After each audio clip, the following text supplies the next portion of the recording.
গুন্ডা মস্তান দাগি আসামিকে আসল বাঘ বলে তাকে গাছের ওপর তুলে দিয়ে তিনি আর কি প্রমাণ করতে চায়? সারা মানুষ তো জনতালা দেখতে পাচ্ছে যে একজন দাগি আসামি, যে কারণেই হোক সে এখন ছাড়া পেয়েছে জামিনে। কোন রাজ্যে বাস করছি যেখানে একজন দাগি আসামিকে বাঘ বলে সম্বোধন করে, বরণ করে, তার জন্য বাঘ ফিরে এসেছেন, নতুন নতুন করে মানে রিল বানানো হচ্ছে?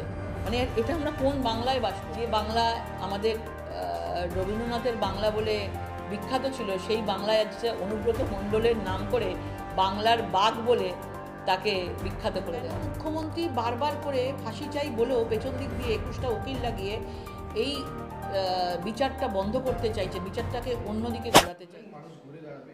দেখা যাচ্ছে আবাস যোজনায় কাটমানি ফেরতের দাবিতে বিক্ষোভ। আবাস যোজনা নিয়ে আজকেও সরব হয়েছেন মুখ্যমন্ত্রী। ইসলামপুরের তৃণমূল পঞ্চায়েত প্রধানের বিরুদ্ধে কাটমানি নেওয়ার অভিযোগ, লাঠি ঝাঁটা নিয়ে তেড়ে গেল সাধারণ জনতা। 204 জনকে টাকা ফেরত দিলেন তৃণমূলের পঞ্চায়েত। সবচেয়ে মানে টাকা ফেরত দিচ্ছে মানেই তো সে চোর, টাকা নিয়েছিল। বিভিন্ন জায়গায় এই ধরনের ঘটনা ঘটেছে। মানুষ যেভাবে রাস্তায় নেমেছে, মানুষ যেভাবে প্রতিবাদ করছে, প্রত্যেকটা মানুষকেই বলবো নিজেদের অধিকার যেরকমভাবে জুনিয়র ডাক্তাররা যেভাবে প্রতিবাদ করে নিজেদের অধিকার ছিনিয়ে নিচ্ছে, সেরকম প্রত্যেকটা মানুষকে বলবো এই সরকারের বিরুদ্ধে দাঁড়াতে গেলে রাস্তায় নামুন এবং নিজেদের অধিকার, যে আবাস যোজনা আছে যাই আছে, নিজেদের অধিকারটাকে আপনারা ছিনিয়ে নিন। মুখ্যমন্ত্রী বলেছেন যে টাকা দেয় না, বারংবার সরব হয়েছেন কেন্দ্র নাকি টাকা দেয় না। তো সেখান থেকে দেখতে গেলে তাহলে দুর্নীতি হয়েছে, তাহলে টাকা পাবে কি? তাদেরকে তো পরিষ্কার বলা হয়েছে যে তাদের আবাস যোজনায় যে হিসেব কেন্দ্রীয় সরকারকে দেওয়ার ছিল সেই হিসেব দেয়নি। আজকে ইলেকশনের পরেও, লোকসভা ইলেকশনের পরেও আজকে টাকা পয়সা কেন্দ্রীয় সরকার রাজ্য সরকারকে দিয়েছে, তো তারা কথা রেখেছে, কিন্তু রাজ্য সরকার এখনও পর্যন্ত তাদের কথা রাখেনি। এবং তারা আজকে কেন্দ্রীয় সরকারের কাছ থেকে বলছে আমরা আবাস যোজনার টাকা পাচ্ছি না। তাহলে এই সব লোকেরা যারা আজকে মানে তারা প্রতিবাদ করতে গেছিলো, তাদের কী করে তৃণমূলের নেত্রী সেখানে এত টাকা ফেরত দিয়েছে? তার মানেই বোঝা যাচ্ছে যে আবাস যোজনার নাম করে তারা মানুষের কাছ থেকে টাকা তুলেছে এবং সেই জন্যই আজকে মানুষের গর্জনে তাদেরকে টাকা ফেরত দিতে হয়েছে। আজকে ববি হাকিম বলেছে যে বীরভূমের যে বাঘ তার মানসিক শক্তি আছে, আর জঙ্গলের বাঘের থাকে দৈহিক শক্তি।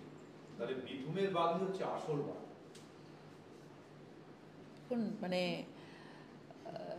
এটাই বলবো যে গুন্ডা মস্তান দাগি আসামিকে আসল বাঘ বলে তাকে গাছের ওপর তুলে দিয়ে তিনি আর কি প্রমাণ করতে চায়? সারা মানুষ তো জনতালা দেখতে পাচ্ছে যে একজন দাগি আসামি, যে কারণেই হোক সে এখন ছাড়া পেয়েছে জামিনে। আজ বাদে কাল আবার হয়তো তাকে আবার কেউ ঢোকাতে পারে, তখন তিনি তার কথাটা কি বলবেন? তখন কোন বাঘ বলবেন তাকে, বা কোন বাঘ থেকে তখন বেড়াল হয়ে যাবেন? তখন ববি হাকিম কি সেই কথা বলতে পারবে? সুতরাং এই ধরনের তাদের সেই নানা ধরনের কথাবার্তা কাউকে নিয়ে, মানে এ তো মনে হচ্ছে একটা, মানে আমরা কোন রাজ্যে বাস করছি যেখানে একজন দাগি আসামিকে বাঘ বলে সম্বোধন করে, বরণ করে, তার জন্য বাঘ ফিরে এসেছেন, নতুন নতুন করে মানে রিল বানানো হচ্ছে? মানে এটা আমরা কোন বাংলায় বাস করছি? লজ্জার কথা। আজকে আমরা যে বাংলা আমাদের রবীন্দ্রনাথের বাংলা বলে বিখ্যাত ছিল, সেই বাংলায় আজকে অনুব্রত মণ্ডলের নাম করে বাংলার বাঘ বলে তাকে বিখ্যাত করে দেওয়া হচ্ছে। দিদি, ফ্রিজে প্রেমিকা 50 টুকরো হাড়হীন হত্যাকাণ্ডে বাংলা কি এই ক্ষেত্রেও রক্ষা মিলল না বাংলা? দেখুন, এটা শুনে তো অবাক, এরকম আরও অনেক ঘটনা শোনা গেছে, কিন্তু যখন শুনলাম বাংলার সঙ্গে কানেক্টেড, সব কিছু খারাপ কাজ কেন বাংলার সাথে কানেক্টেড হয়? সব কিছু খারাপ কাজে কেন দেখা যায় যে বাংলার সাথে যারা কানেক্টেড তারা তৃণমূল সরকারেরই লোক? এই তিলোত্তমার বিচারে যারা বলেছে যে মেয়েদেরকে নিয়ে যারা যেসব কথা বলেছে সব কটাকে দেখা যাচ্ছে সব তৃণমূল থেকে, তাদের শিকড়টা কোথায় তৃণমূলের? তার মানে তৃণমূল এমন একটা কালচার ঠিক করেছে যে সেখানে সব রকমের থ্রেড কালচার থেকে শুরু করে নোংরা হত্যাকাণ্ড, নৃশংস হত্যা, বিভিন্ন ধরনের কটু কথা এই সরকারটাই বলে। ডাক্তারদের আন্দোলনকে কটাক্ষ করেছে, ডাক্তারদের নিয়ে যে নাগরিক আন্দোলন কটাক্ষ করেছে, কি হলো এগুলো করে? রাস্তায় এসে শো অফ করা, হাততালি দেওয়া, স্লোগান দেওয়া, জুনিয়র ডাক্তারদের, হ্যাঁ জুনিয়র ডাক্তারদের আন্দোলনটাকে ঘিরে যে মানুষ যে আন্দোলন করলো, আর জুনিয়র ডাক্তাররা আন্দোলন করলো, স্বাস্থ্য পরিষেবা ঠিক মতো হলো না, মানুষ সাফার করলো, কি লাভ হলো? আর পাবলিক রাস্তায় এসে ওদের ডাকে এসে হাততালি দিল, শো অফ করলো। স্লোগান দিল। দেখুন কটাক্ষ এর সঙ্গে একটু করেছেন। সংযোজন করবো, অশোক দিন্দা বলছেন যে ডাক্তারদের আন্দোলন তারা নিজেদের স্বার্থে আন্দোলন করেছিলেন, তারা বিচারের দাবিতে কোনো আন্দোলন 5 করেননি। দফা দাবির মধ্যে কোনো দাবিও অভয়া কাণ্ডের সঙ্গে যুক্ত নয়। দেখুন, প্রথম কথা আমি ধন্যবাদ দেব যে সিবিআই যেভাবে এই মানে ইস্যুটাকে, এই বিচারের পদ্ধতিটাকে, ইনভেস্টিগেশনটাকে এত সুন্দর করে নিয়ে যাচ্ছে, আমরা আস্তে আস্তে অনেক খুলাসা পাচ্ছি, অনেক জিনিস পাচ্ছি। ডাক্তারদের আন্দোলন দেখিয়ে দিয়েছে নিশ্চয়ই, সাধারণ মানুষ ডাক্তারদের কাছে এসেছে, ডাক্তারদের আন্দোলন দেখিয়ে দিয়েছে যে এভাবেও আন্দোলন করা যায়, এবং মানুষ যখন আন্দোলন করে তখন পুরো সরকার কিন্তু টলমলে অবস্থায় থাকে। আজকে ডাক্তারদের আন্দোলনটাকে নানাভাবে মমতা বন্দ্যোপাধ্যায় প্রভাবিত করতে চেয়েছে, এবং সেই প্রভাবিত করার জন্যই হয়তো আজকে ডাক্তারের আন্দোলনটাতে আপনারা দেখেছি যে সিপিকে যখন আমরা বারবারই ডাক্তারদের সঙ্গে আছি, সিপিকে যখন পদত্যাগের কথা বলেছে, সিপিকে পদত্যাগ করে এটা অন্য উচ্চ পদে দেওয়া হয়েছে, তাই কিন্তু একদম সরিয়ে দেওয়া হয়নি। এবং বিভিন্ন জায়গায় যাদের যাদের সরানো হয়েছে তাদেরকে আরও বেশি উচ্চ পদে উচ্চ সম্মান দিয়ে তাদেরকে নিয়ে আসা হয়েছে।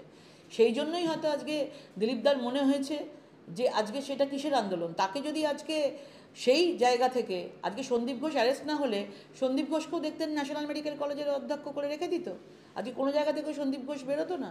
তো ডাক্তারদেরকে সেইটাই হয়তো বলেছে যে তোমরা এত দূর অবধি যাওয়ার পরে তোমরা নিশ্চয়ই তোমাদের দাবিতে তোমরা কিছুটা করতে পেরেছো, কিন্তু যেটা মানুষ চাইছে বিচার, সেই বিচারটা তো সিবিআই করছে। ধন্যবাদ জানাবো সিবিআইকে। এবং ডাক্তাররা এই যে সিবিআইয়ের দিকে ডাক্তারদের আন্দোলনটা ঘুরে গেল, এবং এটা হওয়া উচিত ছিল না কোনোভাবেই। তারা যখন প্রথম থেকে বলেছিল আমরা অরাজনৈতিকভাবে করছি, তাহলে অরাজনৈতিকভাবেই সেটাকে টেনে নিয়ে যাওয়া উচিত ছিল। কোথাও একটা মনে হলো যে রাজনৈতিক গন্ধ একটা ডাক্তারদের মধ্যেও কিন্তু ঢুকে গেছিলো। এসপি দাসের কথা এই ক্ষেত্রে বারবার সামনে এসেছে, তিনি বলছেন আমি অনেকদিন ধরে মুখ্যমন্ত্রীর পারিবারিক চিকিৎসক, তাই বলে কি আমি সফট টার্গেট? আমি বলতে পারবো না এসব কথা। এবং তিনি বলছেন যে সিবিআই ডাকলে আমার যেতে কোথাও কোনো অসুবিধা নেই। দেখুন, এই ধরনের যার নাম এই এসপি দাসের নাম যেভাবে আজকে এই কাণ্ডে, আরজিকর কাণ্ডে বারবার উঠে এসেছেন, এবং তিনি মুখ্যমন্ত্রী ঘনিষ্ঠ, এবং এত সব কিছু দেখে একটা জিনিসই বুঝতে পারা যায় যে কেন মুখ্যমন্ত্রী সেদিন পথে নেমেছিলেন। কেন মুখ্যমন্ত্রী বারবার করে ফাঁসি চাই বলেও পেছন দিক দিয়ে 21টা উকিল লাগিয়ে এই বিচারটা বন্ধ করতে চাইছেন, বিচারটাকে অন্যদিকে ঘোরাতে চাইছেন। এবং সেটা পরিষ্কার বোঝা যাচ্ছে যে মুখ্যমন্ত্রীর কোনো প্রভাবশালী বা কিছু নিশ্চয়ই এখানে রয়েছে, সেই জন্য বারবার উনি যেভাবেই হোক এই ইনভেস্টিগেশনটাকে বন্ধ করতে পারছেন। তার মধ্যে হতে পারেন ইনিও একটা ইম্পর্ট্যান্ট লোক, তারও অনেক কিছু ইনভলভমেন্ট এখানে রয়েছে, এবং সিবিআই ডাকলেই সেটা স্পষ্ট হয়ে যাবে। কিন্তু দিদি, আপনারা তো বারবার অভিযোগ করেছেন বারংবার যে এসপি দাসী হলো স্বাস্থ্যমন্ত্রীর, তিনি স্বাস্থ্য মন্ত্রকটা চালান, এমনটা আপনাদের হ্যাঁ, আমরা তো বলছি যে নিশ্চয়ই তাকে ডেকে জিজ্ঞাসাবাদ করা উচিত, কেউই বাদ যাওয়া উচিত না।